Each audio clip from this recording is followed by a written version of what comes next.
Got Talent. This is amazing. I wouldn't have missed this for the world. I even turned down a really big job to be here. Yeah, have you ever seen Disney Channel? Well, I was gonna babysit two little girls that really like Disney Channel. Let's talk about that for a minute. I am not a high school graduate. I haven't even been to high school. I don't have a driver's license. I can't even sit in the front seat. I'm still on safety scissors, people. But you are going to leave your beloved child, the one who is carrying on your name to the next generation, with me. My only qualification to be a babysitter is that I used to be a baby. I mean, that's crazy. That's like saying, hey, you're sick a lot. You want to be my doctor? Or weren't you the host of a reality show? You want to be president of the United States? Thank you, everyone.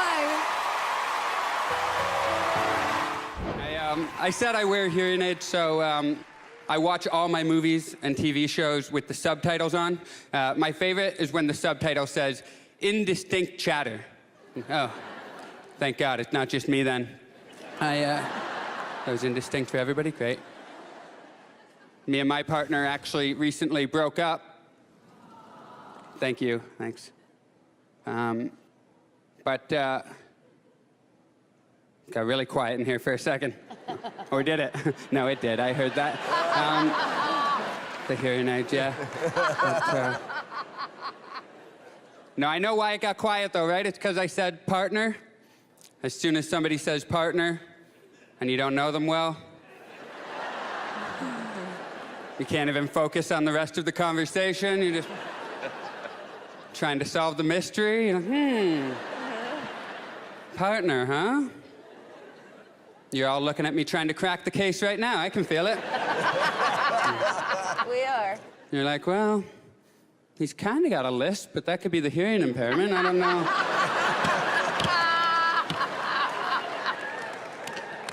Don't know what to attribute that to. No, me and my girlfriend broke up to clear up that mystery. Thank you. Because I realized I was gay. But, thank you very much, guys. Thank you. Thank you. Oh, I didn't want that to finish. Can I ask you, because I actually do want to know, are you gay? No. Really? But my boyfriend is. No, he's not gay either. We're just having a good time. But,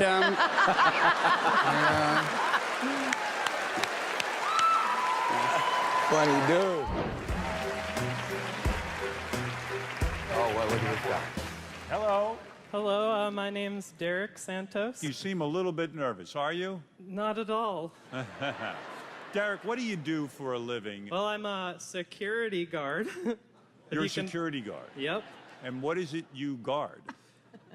A empty parking lot. So I imagine having that job at the parking lot, you've got to be great with the ladies, am I correct? Oh, yeah, you can't tell?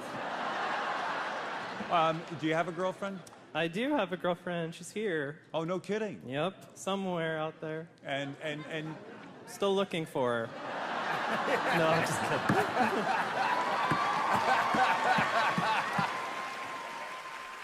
are you in a serious relationship? Yes, well, I like to think it is.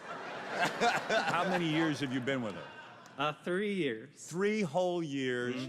Are you starting to think about perhaps proposing, or? I would like to. I mean, that's why I'm here, I think.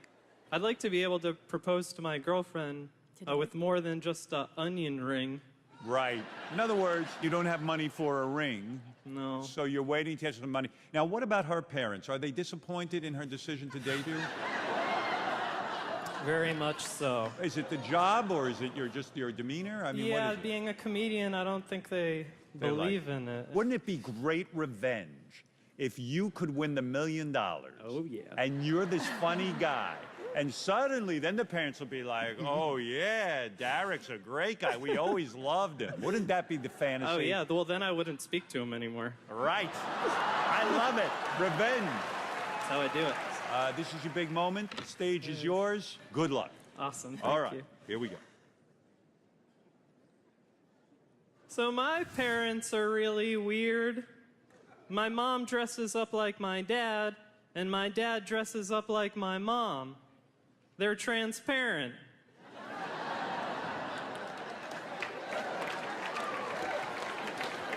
Oh yeah, they're a real drag. So I've been wearing diapers recently, you guys. I usually only wear diapers for 2 reasons. Number 1 and number 2.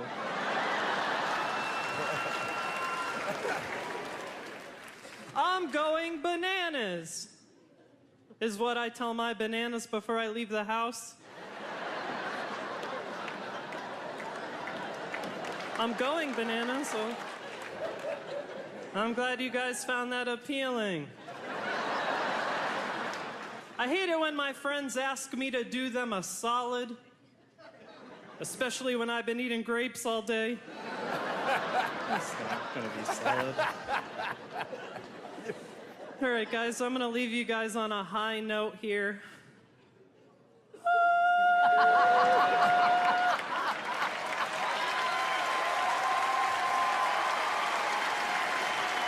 Funny guy.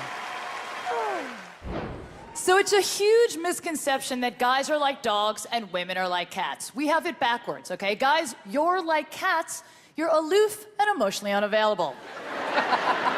Women are exactly like dogs. We're exactly like dogs. We're like, hey, where are you going? Where are you going? Where are you going? Where are you going? Where are you going? Where are you going? Where are you going? Where are you going? Can I go? Can I go? Can I go? Can I go? I'm gonna wait right here. I'm gonna wait right here. I'm gonna wait right here. I'm gonna wait right here. I'm gonna wait right here. I'm gonna wait right here. I'm gonna shoes.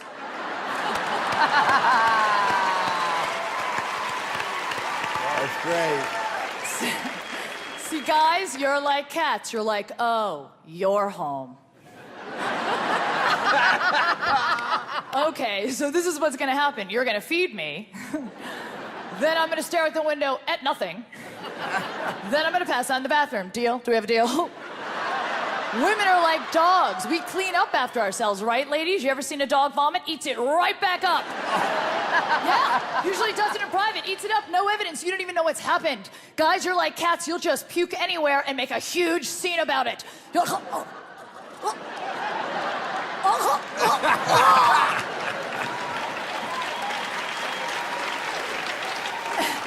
And then you're like, oh my God, can you clean that up? It's so gross, I don't want to touch it, I don't.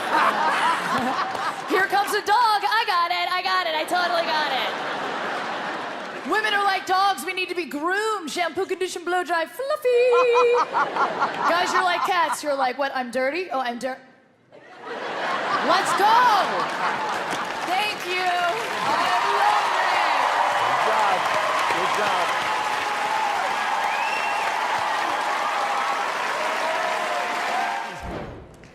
What an honor to be auditioning in front of the best judges in the world here at America's Got Talent. But I have to say, though, it took me such a long time to get here in front of you. When I first got here and saw the line of people waiting to audition, my father said to me, wow, this is so much longer than I expected it to be. The last time I heard those words, I was at my doctor getting a physical.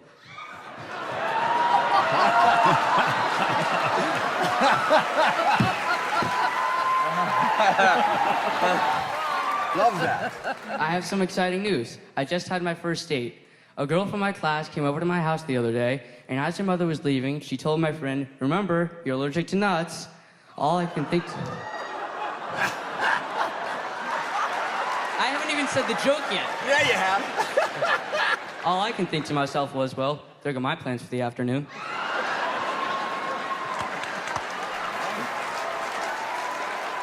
For a long time, I wanted to be a circus performer, and my parents even sent me to circus camp. I learned how to juggle, how to ride a unicycle, and I came home from camp one day telling my mother I wanted to learn a new trick. I wanted to learn how to be a sword swallower. She said, no way, we'll let you do other things, but we're not gonna let you be a sword swallower. So I was upset, and I went to talk to my dad about this. He said, I'm not surprised. Your mother hasn't been interested in sword swallowing since we got engaged.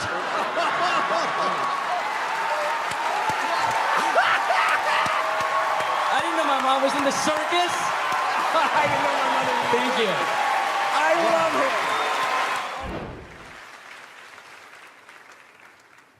Hello, my name is Leo Lytle. I am 15 years old, and I'm single. I've been single, let's see here, pretty much my whole life. Pretty sure it's because I'm unemployed. I live at home with my parents, and I don't have a car.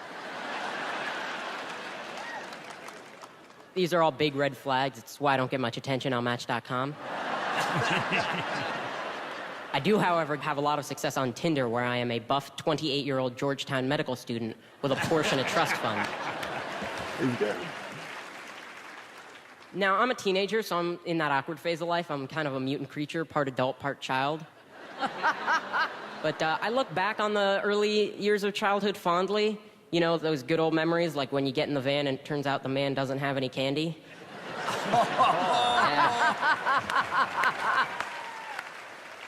Of course, nowadays, candy won't cut it. We're in the 21st century. You need something like free Wi-Fi to up the ante. That's really all a kid wants anymore, speaking from experience. And I want to thank my mom and dad for being so supportive of my comedy. My mom helps me book gigs, and my dad helps me write my material. So I like to think I'm pretty far along in the entertainment industry because I've got two things that a lot of people strive to have. I have a Jewish writer, and my agent is a girl I used to sleep with. Thank you. I'm Leo Lytle.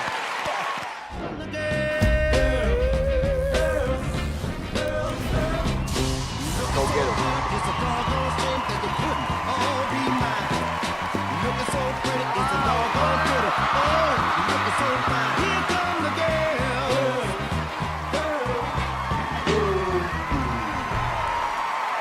Wow. What's your name and where you from? My name is Scott Hireman, and I'm from...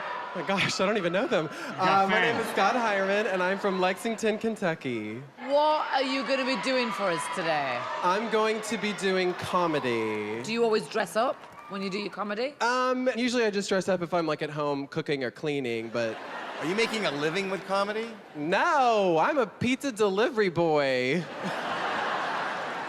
And when you deliver pizza, do you dress like this? when you No, I'm No? delivering pizza in like 12 inches of snow in Kentucky, but I have the pink eyebrow always, so I deliver pizza with a little bit of something, but not a lot. Are you single? Because Nick's newly single. I think we should go on a date. Look at his shoes, they're sparkly as mine, look. Well, I already like you. You know what? Go for it. I can't wait. Okay, well, hello everybody. Hi. So a little bit about me. I'm adopted, which basically means my original family said no thank you.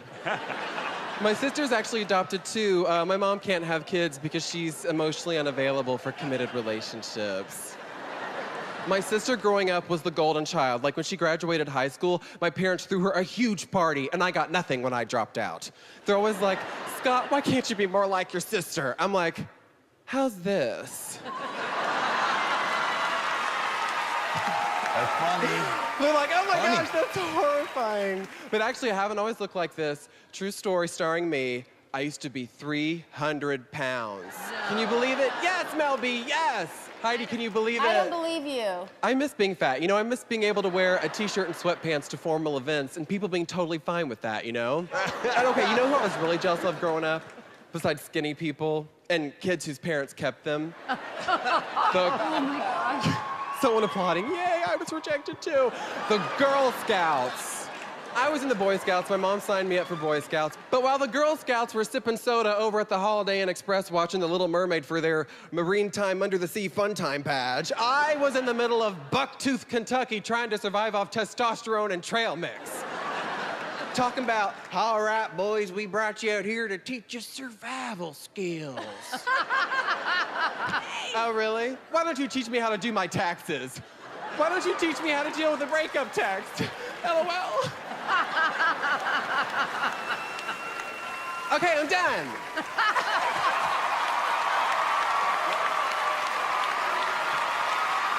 Oh. Look at that. That's for me. For you. I'm okay with my voice, but I still struggle with some things like I have the hardest time at a drive-through.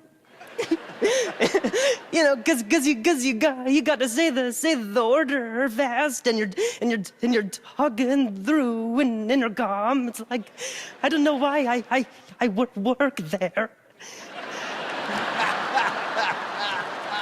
But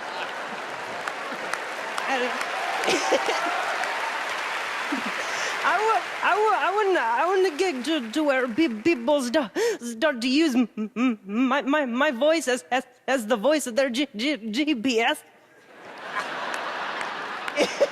It's like in 1,000 feet, make a U-turn.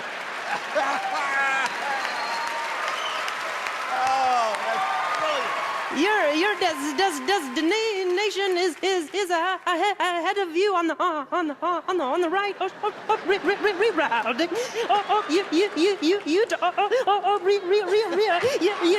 U-turn. U-turn. You should have got.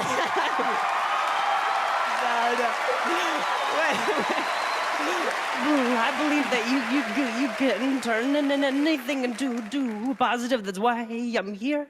But I've come along some people who don't think that. Like I did a show one time where a guy stood up and it's like, hey, you can't just make fun of disabilities just because you have one.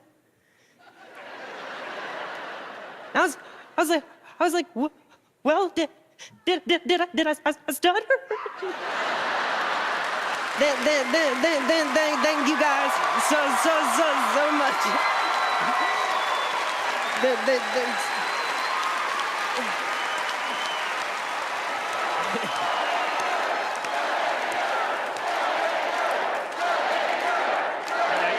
All right.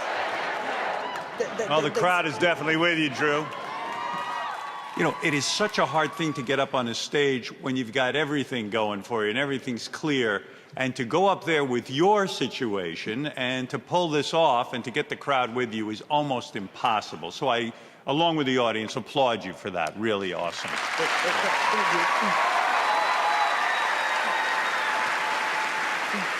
What I love about you is you've taken your situation and, like you said, you've turned it into a positive.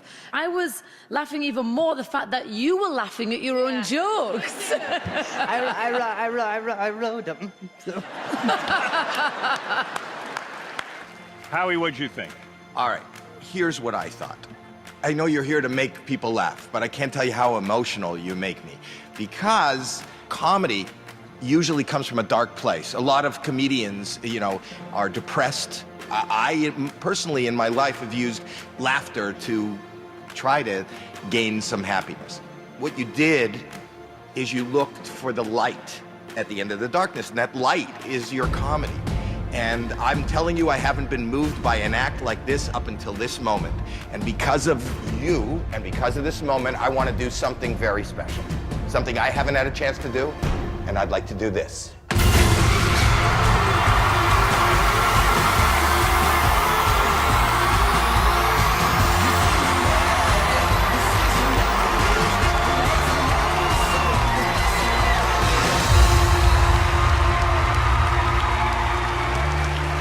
For everyone that doesn't know what's going on, Howie Mandel just hit the golden buzzer, and you, my friend, are going straight to the live shows at Radio City Music Hall. Congratulations. Thanks. How's it feel? I feel good. Howie, you hit your golden buzzer. You are worth $1 million. I want to see you at Radio City Music Hall. I'm going to see you at Radio City Music Hall.